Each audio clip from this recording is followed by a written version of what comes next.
Hello साथियों। आज यह दोनों बहनें सोचती हैं क्यों ना पुरानी कुर्सी से नया सोफा बनाया जाए और दोनों बहनें काट बोर्ड को लगाकर सुंदर सा सोफा बनाने लग जाती हैं। क्योंकि बड़ी बहन को लड़का देखने घर आ रहा है, इसलिए दोनों बहनें घर पर सोफा बनाने लग जाती हैं।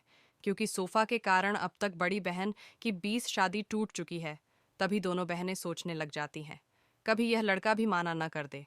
और फिर तो दोनों बहनें जल्दी जल्दी लाल लाल कपड़ा लगाकर सुंदर सा सोफा बनाने लग जाती हैं।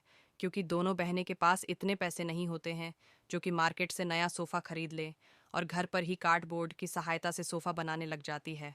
और अब 1-2 घंटे की मेहनत के बाद पुरानी कुर्सी से नया सोफा बनकर कंप्लीट होने वाला है। और फाइनल रिजल्ट देखने से पहले रुक जा बेटे, मैं शेरा वाली माँ बोल रही हूँ। वीडियो को लाइक करके चैनल को सब्सक्राइब कर लें और कमेंट बॉक्स में जय माता दी ज़रूर लिख दें। और लास्ट में दोनों बहनें ने इतना सुंदर सोफा बना दिया और लड़का भी खुश हो गया और शादी को भी हाँ कर दी।